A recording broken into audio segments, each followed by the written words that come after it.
ভয় দেখা লাভ নাই, ভয় দেখা লাভ নাই।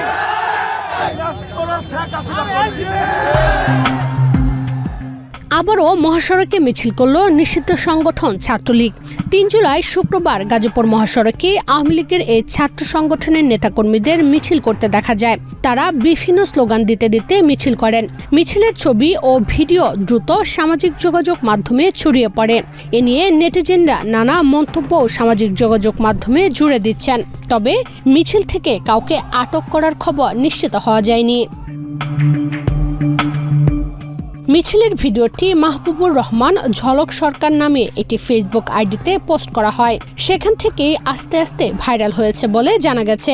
ঝলকের ফেসবুকে ভিডিও পোস্ট করে লেখা হয়েছে, ইতিহাস গাজীপুর জেলা ছাত্রলীগের সাধারণ সম্পাদক নাসির মোড়ল ভাই, অর্থাৎ নাসির মোড়লের নেতৃত্বে এই মিছিল হয়েছে বলে অনেকেই পোস্টের নিচে মন্তব্য করছেন। রূপায়ণ lake castle, welcome to the land of piece. Video বিশ্লেষণ করে দেখা গেছে ঢাকা ময়মনসিংহ মহাসড়কে এই মিছিল বের করা হয়। এ সময় মিছিলকারীদের বলতে শোনা যায়, মুজিব তোমার স্মরণে ভয় করি না মরণে, মুজিব আমার চেতনা, মুজিব আমার বিশ্বাস, শেখ হাসিনা আসছে, বাংলাদেশ হাসছে। তীব্র রোদের মধ্যে মিছিলকারীদের মাথায় হলুদ রঙের টুপি দেখা গেছে। মিছিলে ছিলেন আর্জেন্টিনা সমর্থকও। হয়তো আজ রাতে খেলা বলে ছাত্রলীগের একজন কর্মীকে আর্জেন্টিনার টি শার্ট পরে মিছিলে অংশ নিতে দেখা গেছে। মিছিলের সামনে থেকে যিনি নেতৃত্ব দিয়েছেন তার গায়ে কালো রঙের জিন্সের প্যান্ট ও টি শার্ট ছিল, চোখে ছিল কালো রঙের সানগ্লাস। এ সময় এক যুবককে মিছিলের ভিডিও করতে দেখা গেছে। রাস্তার মাঝখানে দাঁড়িয়ে মিছিলে নেতৃত্ব দেওয়া এক যুবক বক্তব্যে বলেন, আপনারা আজ গাজীপুরের মাটিতে উপস্থিত হয়ে আমার প্রতি যে ভালোবাসা দেখিয়েছেন, আপনাদের প্রতি আমি আজীবন কৃতজ্ঞ। এই গাজীপুরের মাটিতে একটাই আইন চলবে, সেটা হলো শেখ হাসিনার আইন। আমাদের মৃত্যুর ভয় দেখায়া লাভ নাই। শেখ হাসিনাকে এনে জয় বাংলার বিজয় আমরা ছিনিয়ে আনবই। এরপর দ্রুত মিছিলকারীদের এলাকা থেকে চলে যেতে দেখা গেছে। প্রায় 2 শতাধিক নেতাকর্মী মিছিলে অংশ নেন। সড়ক অবরোধ করে মিছিল করায় পেছনে অসংখ্য যানবাহনের লাইন দেখা গেছে।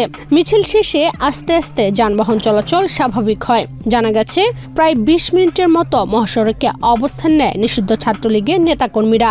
এ সময় আশেপাশে কোনো পুলিশ দেখা যায়নি। ধারণা করা হয় নিরিবিলি এলাকা বেছে নিয়ে মিছিলের আয়োজন করে ছাত্রলীগ। মিছিলকারীদের পরিচয় শনাক্ত করা সম্ভব হয়নি। তাছাড়া মিছিল থেকে কাউকে আইনশৃঙ্খলা বাহিনীর সদস্যরা আটক করেছে কিনা তাও নিশ্চিত হওয়া যায়নি।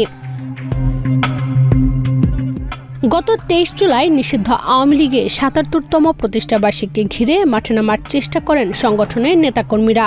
ঢাকাসহ দেশের বিভিন্ন জেলা উপজেলা থেকে শুরু করে ইউনিয়ন পর্যন্ত তখন ঝটিকা মিছিলের ভিডিও সামাজিক যোগাযোগ মাধ্যমে ছড়িয়ে দেওয়া হয়। আওয়ামী লীগ, ছাত্রলীগ, যুবলীগ, যুব মহিলা লীগ সহ দলের অঙ্গ ও সহযোগী সংগঠনের নেতাকর্মীরা বিচ্ছিন্নভাবে মিছিল বের করেন। মিছিলে অংশ নেওয়ায় রাজধানী ঢাকাসহ দেশের বিভিন্ন জেলায় দলটির নেতাকর্মীদের গ্রেফতারের খবর পাওয়া গেছে। সেই সঙ্গে টঙ্গীতে ছাত্রলীগের একাধিক কর্মীর মৃত্যুর খবরও গেল সপ্তাহে চড়াও হয়। তবে 23 জুন দলের প্রতিষ্ঠা বার্ষিকীর দিনে খুব বেশি মিছিলের খবর পাওয়া যায়নি। প্রতিষ্ঠা বার্ষিকী ঘিরে দেশের 6টি জেলায় সেনা মোতায়েন করা হয়। ঢাকায় 200 স্পটে অবস্থান নেন 18,000 পুলিশ সদস্য। মাঠে ছিল বিজেপি ও র্যাব। আওয়ামী লীগ ঠেকাতে বিএনপি, জামায়াত, এনসিপি সহ 11 দলীয় জোটের নেতাকর্মীদের রাজপথে মাঠে সরব থাকতে দেখা গেছে। 23 জুলাইয়ের পর আজ গাজীপুরে ছাত্রলীগের বড় শোডাউন দেখা গেছে। ডেস্ক রিপোর্ট, বাংলাদেশ প্রতিদিন।